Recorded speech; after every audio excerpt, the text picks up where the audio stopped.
कल हमने मानव भूगोल में मानव प्रजातियों का अर्थ बताया था एवं मानव प्रजाति के विकास के कारक के बारे में संक्षिप्त विवरण दिया था। आज हम मानव प्रजाति के विकास के कौन कौन से कारक हैं या कारण हैं उनके बारे में विस्तृत अध्ययन करेंगे। हमने जैसा कि कल पढ़ा था कि मानव प्रजाति के वर्गीकरण का आधार क्या है। मानव प्रजाति के वर्गीकरण का आधार है उसके बाहरी शारीरिक लक्षण। बाहरी शारीरिक लक्षणों के आधार पर ही हम एक प्रजाति से दूसरी प्रजाति में भिन्नता करते हैं। जिस प्रकार के एक प्रजाति में जो शारीरिक लक्षण पाए जाते हैं वो दूसरी प्रजाति के शारीरिक लक्षणों से भिन्न होते हैं। अर्थात यानी कि प्रजाति के विकास के जो कारक है वो कारक है शारीरिक लक्षणों में भिन्नता किन कारणों से आती है, उनमें अंतर किस लिए पैदा होते हैं। इनमें 4 मुख्य बताए थे आपको। पहला जलवायु परिवर्तन, दूसरा ग्रंथि रसों के द्वारा परिवर्तन, तीसरा छांट यानी सिलेक्शन और जैविक परिवर्तन यानी बायोलॉजिकल म्यूटेशन, और चौथा कारक बताया था प्रवास द्वारा प्रजातियों का मिश्रण यानी माइग्रेशन के द्वारा जो प्रजातियों में आपस में मिश्रण हो जाता है उससे प्रजाति नई विकसित हो जाती है। कल हमने बताया था पहला कारक जलवायु के परिवर्तन यानी कि जलवायु परिवर्तन होने से किस प्रकार से मानव प्रजातियों में अंतर पैदा हुए। धरती के ऊपर कई बार जलवायु के परिवर्तन हुए, कभी गर्म जलवायु, कभी ठंडी जलवायु, कभी हिम वाली जलवायु।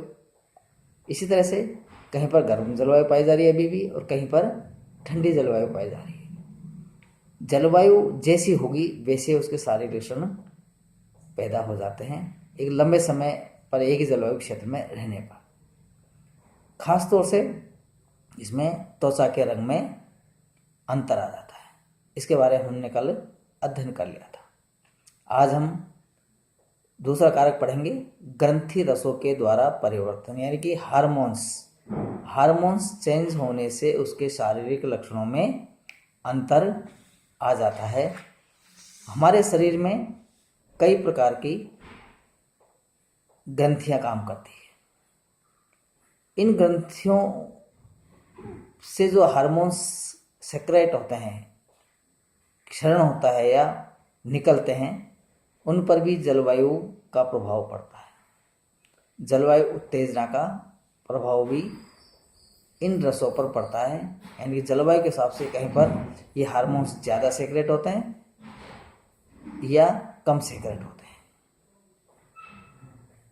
इन ग्रंथियों में पीयूष ग्रंथि, पीनियल ग्रंथि, थायराइड ग्रंथि और एड्रिनल ग्रंथि मुख्य है जो कि हमारे बाहरी शारीरिक लक्षणों को प्रभावित करती है। आर्थर कीथ के अनुसार पीयूष ग्रंथि का असाधारण विकास होने पर ठोड़ी, नाक और भौं बहुत बड़े हो जाते हैं। एड्रिनल ग्रंथियों का प्रभाव त्वचा के रंग पर होता है। प्राचीन काल के आदि मानव का प्रारंभिक काला रंग इसी ग्रंथि के रस परिवर्तन के साथ साथ बदलता गया। थायराइड ग्रंथि यदि छोटी रह जाती है तो उससे मनुष्य का कद भी छोटा रह जाता है। नाक और केस अविकसित रह जाते हैं तथा चेहरा सपाट रहता है। मंगोल जाति के मनुष्यों को में इस प्रकार के लक्षण होते हैं। अफ्रीका की पिग्मी बुशमैन जातियां भी छोटे कद की इसी कारण से है। मध्य एशिया में एक युग की गर्म जलवायु उत्तर थी तो दूसरे युग में ठंडी व तर थी। इस परिवर्तन से ग्रंथियों तथा हार्मोन्स में परिवर्तन हुए जिनके कारण शरीर और चेहरे की आकृतियां भी बदली। इस प्रकार निग्रो से मेडिटेरियन प्रजाति बनी। इसके बाद जलवायु शुष्क हो गई जिससे ग्रंथियां प्रभावित हुई और चौड़े सिर तथा सीधे बाल वाली अल्पाइन तथा मंगोलाइड प्रजातियों का विकास हुआ।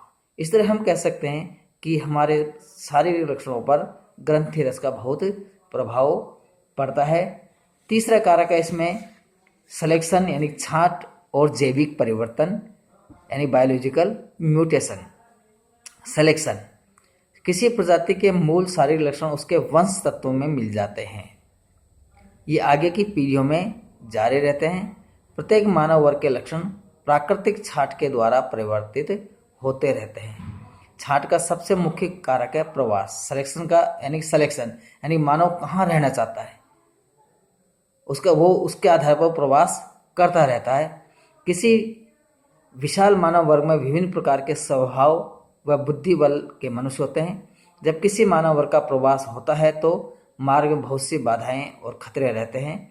वे कमजोर व्यक्तियों को छेड़ देते हैं और दूसरों को आगे बढ़ा देते हैं। इस प्रकार प्रवास के द्वारा शारीरिक लक्षणों में परिवर्तन आ जाता है। ये परिवर्तन क्यों आया प्रवास के कारण?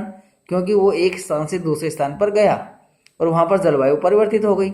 जलवायु परिवर्तित हुई तो उसमें म्यूटेशन हो गया, बायोलॉजिकल म्यूटेशन हो गया, यानी कि उसके हार्मोन्स चेंज हो गए, जीन बदल गए।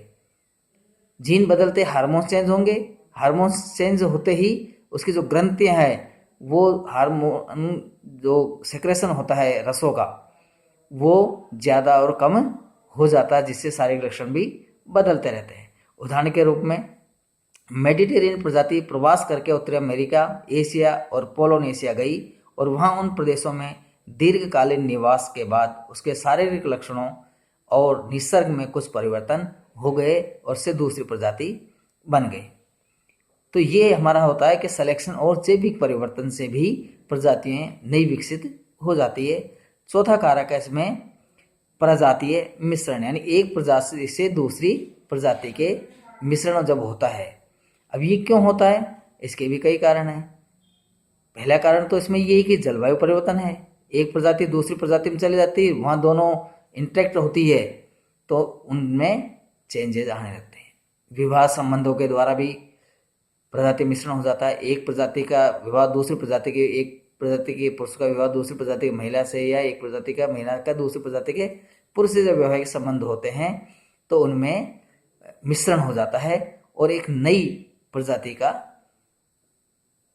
निर्गम होता है या उद्भव हो जाता है, विकास हो जाता है, या उसमें कुछ हाइब्रिड उत्पन्न हो जाता है। प्रवास के द्वारा प्रजातियां विभिन्न महाद्वीपों को जाती रही है।